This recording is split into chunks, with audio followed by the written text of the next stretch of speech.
Pour le compte de la 4e journée des matchs de poule de Ligue des Champions, les groupes A, B, C et D nous ont une fois de plus fait passer un mercredi de rêve. En voici le résumé dans cette vidéo.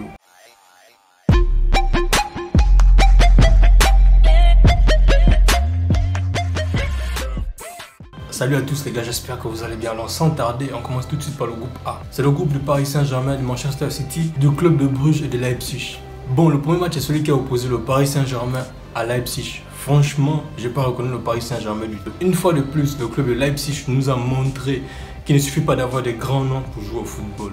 Et le Paris Saint-Germain a vraiment peiné. Franchement, j'ai eu du mal à reconnaître Neymar, Kylian Mbappé et tous ces gars. Après avoir mis une très grosse intensité dans la première mi-temps, en marquant notamment un but très tôt dans le match, Leipzig s'est notamment fait marcher dessus par l'expérience du Paris Saint-Germain. Vous savez qu'il y a des joueurs comme Neymar, Kylian Mbappé, les gars, ils savent comment jouer avec ce genre d'équipe. Malgré la domination du Paris Saint-Germain, Leipzig est revenu en deuxième mi-temps, à la fin de la deuxième mi-temps, pour pouvoir écraser les débats et égaliser. Et porter le score à 2 buts partout. En tout cas, c'est une équipe à véritablement féliciter. Et donc, c'est une très mauvaise opération pour le Paris Saint-Germain qui a raté l'occasion de caracoler en tête du classement. Dans le même temps, il y avait également Manchester City qui a affronté le club de Bruges. Bon, j'ai pas regardé le match, mais c'était carrément, je sais pas, une balade, une promenade de santé de la part de Manchester City. Si bien qu'ils ont écrasé le club de Bruges 4 buts à 1. Le club de Bruges n'a eu aucune chance. Le but a même été marqué par John Stones. C'est pour montrer à quel point Manchester City était en promenade de santé et ils n'ont pas hésité à le démontrer une fois de plus. Bon, personnellement, je pense que la finale de ce groupe se jouera entre le 23 et le 24 novembre, entre le Paris Saint-Germain et Manchester City. Aujourd'hui, City se réveille premier de ce groupe avec 9 points. Le Paris Saint-Germain qui a réalisé la mauvaise opération de la soirée est quant à lui avec 8 points. Tout juste en train de talonner Manchester City. Le club de Bruges à 4 points peut encore se qualifier éventuellement s'ils arrivent à gagner leurs 2 matchs. Et Leipzig qui est en bien mauvaise position n'a qu'un seul point au compteur. Mais je pense que les 2 premières places de groupe seront occupées par le Paris Saint-Germain et Manchester City. Reste à savoir laquelle des 2 équipes pourra remporter le duel. En tout cas, je suis curieux de voir ça et on attend ça avec impatience. Donc si vous ne voulez rien rater les gars, ça se passera ici sur cette chaîne. N'hésitez pas de vous abonner pour ne pas manquer le meilleur du football. Dans le groupe B également, voici le match qui m'a le plus fait saliver les gars. C'est la façon dont Liverpool a réussi à dompter l'Atlético de Madrid. J'arrivais pas à croire. Je croyais que l'Atlético de Madrid devait avoir un petit sursaut d'orgueil. Mais franchement les gars, ça n'a pas suffi. La rigueur même défensive, la rigueur tactique de l'Atlético de Madrid n'a pas suffi. Face à un Liverpool bien ordonné tactiquement également, décidé à remporter la Ligue des Champions cette année. Hier je disais déjà que mon favori c'était le Bayern Munich. Mais il ne faut pas également oublier en cette année que Liverpool vient également très fort les gars.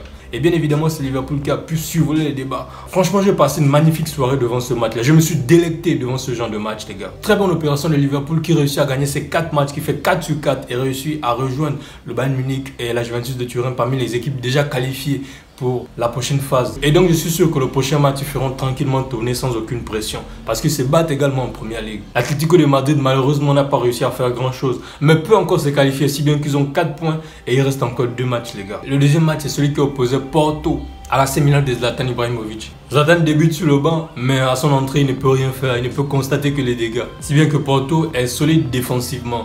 Malgré les difficultés un petit peu dans le jeu, mais Porto montre de quoi ils sont capables. Et je crois que Porto également est un candidat pour la qualification.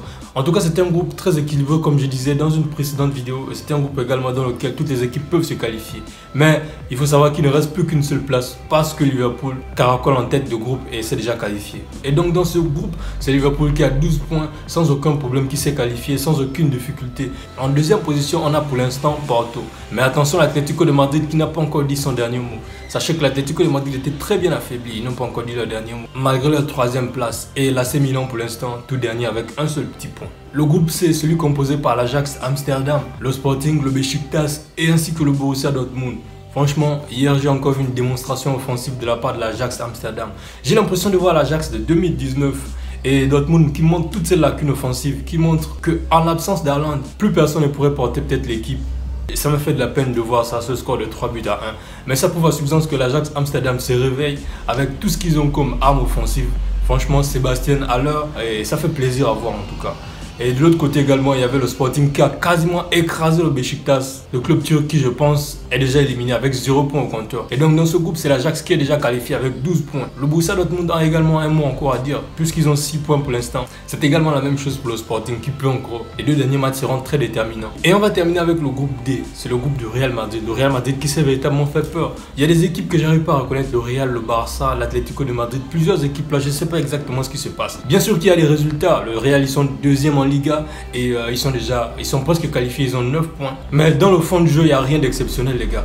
Et le Real Madrid qui s'est véritablement fait peur face au Shakhtar Donetsk, hein, parce que le Shakhtar, franchement, j'arrive pas à comprendre comment cette équipe est dernière, avec ce qu'elle a pu montrer. Je comprends pas également comment elle avait pu perdre au match aller face au Real Madrid 5 buts à 0. Avec ce qu'elle a dû démontrer hier. Il y a de l'espoir en tout cas pour le football ukrainien. Donc les Ukrainiens travaillent encore plus fort. Peut-être qu'un jour vous remporterez également la Ligue des Champions comme le Real Madrid. En tout cas, c'était un match hyper compliqué pour le Real. Le Shakhtar qui a déroulé, le Shakhtar qui a de très belles pépites. Hein. En tout cas, les grands clubs, il faut penser à jeter un coup d'œil du côté du Shakhtar. Le Real Madrid est passé à quelques instants de craquer. Était l'expérience de cette équipe-là, je crois qu'ils auraient dû perdre ou encore faire match nul face au Shakhtar Donetsk. En tout cas, très belle opération de la part de Real Madrid hein, avec Karim Benzema. J'avais déjà fait une vidéo, les gars. Karim Benzema qui a marqué le 1000e but du Real Madrid dans la compétition. C'est la seule éclair dans le ciel sombre du Real Madrid. Je ne critique pas du tout le Real, mais franchement, ils peuvent encore mieux faire.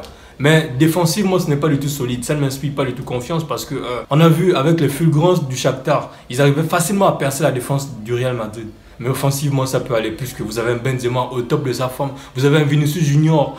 De l'autre côté également, il y avait le Sheriff Tiraspol face à l'Inter Milan. L'Inter Milan qui est en train de bien se réveiller en ce moment. Parce qu'ils avaient perdu face au Real Madrid. Ils avaient fait de très mauvaises opérations en entame de compétition. Et là, ils sont en train de bien se réveiller face au Sheriff Tiraspol. Franchement, le Sheriff, vous commencez à me décevoir, les gars. Vous m'avez montré que ouais, vous étiez capable, en dépit du fait que vous n'avez même pas de sponsor sur votre maillot, mais vous étiez capable de jouer au football. Mais là, franchement, je vous reconnais plus du tout. Donc, mes gars du Sheriff, réveillez-vous. J'ai confiance en vous. Je vous attends pour les 5e et 6e matchs, les gars. Montrez-moi de quoi vous êtes capable et on aura la paix dans le monde. Et donc, le Real caracole en tête du classement avec 9 points au compteur. Deuxièmement, l'Inter de Milan remonte très bien avec 7 points au compteur. En 3e position, il y a le Sheriff Tiraspol, les gars.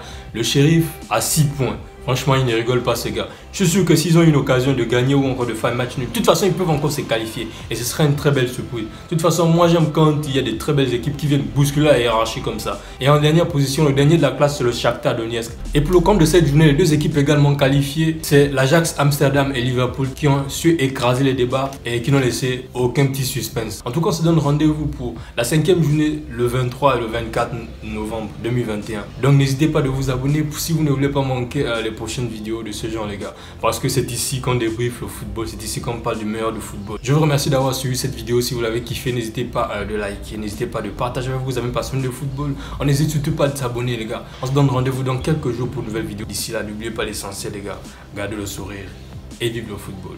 Ciao.